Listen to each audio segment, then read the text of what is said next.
안녕하세요. 변호석 노무사입니다. 오늘은 선택적 근로시간제에서의 법정 근로시간, 총 근로시간에 대해서 살펴보겠습니다. 먼저 선택적 근로시간제 이전에 기본적인 법정 근로, 소정 근로, 연장 근로를 보면 이 법정 근로라는 건 저희가 1일에 8시간, 한 주 40시간이라는 한도를 주어주는 거고요. 소정 근로랑은 다른 개념이에요. 실제로 근로계약을 통해서 몇 시간을 근무하기로 했다. 이 정해진 근로계약의 근로시간이 소정 근로시간입니다. 근데 이 소정 근로 시간은 법정 근로 다른 개념인데 대부분 법정 근로만큼 지금 소정 근로가 이루어지기 때문에 같다고 착각이 될 수는 있지만 개념상은 다르다라는 거고요. 그럼 이 소정 근로 시간의 핵심적인 개념은 뭐냐면 법정 근로 시간의 범위 안에서예요. 법정 근로 시간을 넘어가는 결국 1일 8시간, 한 주 4시간을 넘어가는 당사자 간의 근로계약은 소정 근로가 될 수가 없고 그럼 그게 안 되는 거냐? 그건 아니고요. 한 주 12시간까지 연장 근로가 가능하기 때문에 그 시간까지는 연장 근로가 되는 거죠. 결국 법정 근로 시간 내에 있으면 소정 근로, 그걸 넘어가면 연장 근로가 되는 거다. 이게 이제 기본적인 개념이고요. 그럼 이제 오늘 설명드리는 건 선택적 근로 시간제에서의 법정 근로 시간인데 이거는 사실 21년에 이미 노동부 행정해석을 바꿨어요. 21년도에. 근데 지금 23년 6월 이 시점에서 제가 설명드리는 이유는 이로 인해서 선택적 근로시간제가 실제 근로해야 되는 총 근로시간이 다양한 형태로 운영되고 있고 몇 가지 리스크가 보이는 것도 있어서 오늘 한번 정리해보는 시간을 가지려는 겁니다. 21년 3월에 바꾼 게 어떻게 바꿨냐면 선택적 근로시간제에서는 법정 근로시간을 방법 1로 해라. 여기 빨간색으로 적혀있는 그 얘기는 주당 40시간 곱하기 정상기간의 총일수 나누기 7로 해라. 결국은 그 정상기간의 그 기간이 몇 주인지를 40시간에 곱해라. 이 얘기인데, 이렇게 따지면 30일인 달, 31일인 달, 28일인 달, 이 달의 원력에 따라서 법정 근로 시간이 정해지게 돼 있어요. 1개월 단위로 가정을 한다면요. 근데 그럼 기존에 어땠냐면 이 방법이었어요. 이게 가장 일반적으로 이제 쓰였던 방법이었는데, 기존에는 1일 8시간 곱하기 정상기간의 소정 근로일, 약정 휴일을 포함한. 그래서 그냥 8시간 곱하기 그 소정 근로일이 5일이다. 그러면 8시간 곱하기 그 주에 5일. 그 다음에 월로 따졌더니 22일이더라. 8시간 곱하기 22일을 해서 법정 근로를 해라.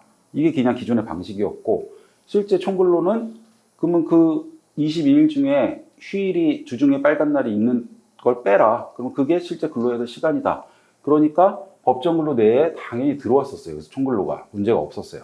근데 행정해석이 방법 1로 무조건 해라 라고 변경이 되면서 여러 가지 현상이 발생된 거를 오늘 이제 설명드리는 거고요. 그래서 선택적 근로시간제 법정으로 바뀌면서 총 근로가 그럼 어떻게 바뀌었느냐? 그러면 먼저 행정해석이 변경되기 전에는 좀 전에 잠깐 말씀드렸던 것처럼 일단 1일 8시간 주 5일 근무하는 사업장 선택적 근로시간제 1개월 단위로 가정을 해볼게요. 23년 6월 기준으로 보면 소정 근로일수가 21일이에요. 토요일, 일요일을 빼고 그 다음에 6월 6일 현충일을 빼면 21일이에요. 그래서 1일 소정 근로 시간 8시간을 곱하면 총 근로가 168로 운영을 해온 거고요. 근데 변경되기 전에 법정 근로 시간은 선택적 근로 시간제는 현충일까지 포함한 22일 곱하기 8시간, 그래서 176이었어요. 그러니까 법정 근로 시간 내에 당연히 들어오고 이게 벗어날 일이 없었던 거예요, 이전에는. 근데 지금 이제 행정해석이 바뀌었죠. 그래서 현재 바뀐 이후로 여러 회사에서 운영하는 제도를 제가 한번 보면, 물론 이 이외에도 다양한 제도들이 있지만 대표적으로 운영되는 걸 보면 첫 번째로 행정해석이 변경됐음에도 불구하고 기존 제도를 그냥 운영하시는 곳들이 꽤 있어요. 왜냐하면 그동안 우리는 1일 8시간의 개념으로 그리고 워킹데이만큼 총근로라는 개념이 이미 머릿속에 있고, 그리고 또 바뀐 방식을 적용시켜버리면 선택적 근로시간제를 적용받는 직원과 적용받지 못하는 직원의 근로시간의 차이가 발생하거든요, 월별로. 그럼 그거에 대한 인사적인 측면에서 맞지 않다라는 판단 때문에 기존 제도를 그냥 유지하는 방식. 23년 6월 기준으로 여전히 168로 가는 회사. 두 번째가 기존 제도를 유지하지만 단 변경된 법정근로 한도를 적용하겠다.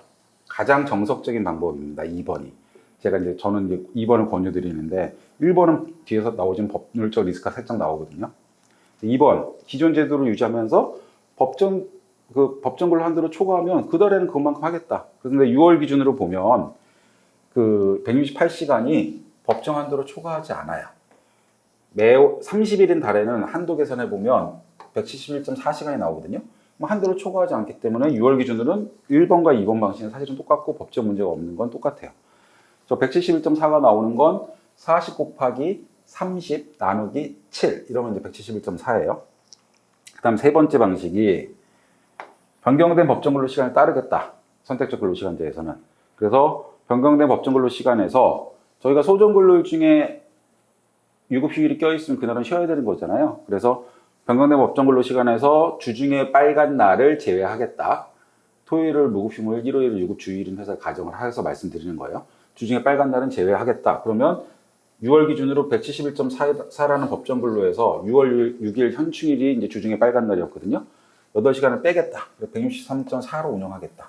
이 세 가지 형태가 지금 있고요. 또 일부 회사에서는 그 1번과 3번 중에 비교를 해서 근로자한테 더 유리한 방식을 적용하는 회사도 실제로 있습니다.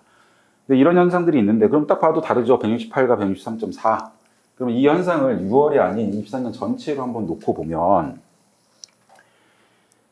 2023년에 선택적 근로시간제 1개월 단위를 가정을 했을 때 총 근로시간, 토요일, 일요일을 무급휴일과 주일이라고 가정하고요. 그랬을 때 월을 쭉 나열한 다음에 월별의 원력 일수에 따라서 법정 근로시간이 달라지기 때문에 그 다음에 토요일, 일요일이 몇 번 껴있느냐 그 달에 그 다음에 주중에 빨간 날이 며칠이 있느냐 따라서 원력에서 토요일, 일요일 빼고 주중, 휴일을 빼면 그게 소정 근로 일수가 나와요. 소정 근로 일수. 저희가 일반적으로 얘기하는 워킹데이죠. 일해야 되는 날, 실제로. 그리고 법정 근로 시간. 법정 근로 시간은 이제 원력이 31일인 달에는 177.1이 나오고요. 30인 달에는 171.4가 나오고요. 2월달 같은 경우에는 28일엔 160이 나옵니다. 다 똑같이 계산되는 거고요. 원력에 따라서. 이랬을 때 선택적 근로의 총 근로 시간은 앞에서 말씀드린 1번 방식, 그냥 원래의 방식으로 워킹데이로 가겠다. 소정 근로 시간. 이렇게 했을 때 월별 근로 시간이 쭉 나오고요. 그 다음에 2번 방식, 1번으로 하되 법정 근로를 초과하는 달에는 한도를 적용하겠다. 그럼 쭉 보시면 11월에만 나머지는 다 법정 근로를 초과하지 않아요. 워킹데이로 그냥 계산하는 방식이. 근데 11월에는 워킹데이로 계산하면 176이 나오는데 법정 근로 한도는 30이기 때문에 171.4가 나와요. 그러면 이 11월에만 오버가 돼요. 법정 근로보다. 이때만 171.4를 적용하겠다. 2번 방식. 제가 가장 인사적인 측면과 법률적 측면을 고려했을 때 저는 권고드리는 방식이고요. 그 다음 3번 방식. 3번 방식은 법정 근로에서 주중에 빨간 날을 빼겠다. 그 얘기는 1월 같은 경우를 보면 법정 근로가 177.1인데 여기서 주중에 빨간 날이 이틀이 있죠. 그래서 16을 빼겠다. 그러면 161.1이다. 이게 이제 3번 방식이고요. 그 다음에 일부 회사들이 1번과 3번을 비교해서 근로자한테 유리한 시간을 주겠다. 이 정도로 운영되는 건데 보시면 2번과 3번은 그 법적인 리스크가 없으세요. 법정 근로로 초과한 게 없기 때문에 2번과 3번은. 근데 1번 같은 경우에는 법적 리스크가 11월에 나와요. 왜냐하면 이 176 중에 4.6시간은 법정 근로로 초과한 시간이기 때문에 저 4.6에 대한 연장 근로 수당의 문제가 나옵니다. 저 연장 근로 수당을 얼마를 줘야 되는지에 대한 것도 논란이 있어요. 의견이 분분하고. 이거는 제가 사실 노동부 질의를 2-3달 전에 올려놨는데 아직 답이 안 나오고 있습니다. 그 얘기는 노동부도 지금 고민이 되고 있다는 얘기인 것 같고요.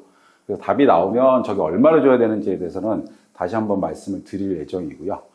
그래서 이 정도의 방식으로 쓰이고 있어요. 그러면 어느 게 맞느냐?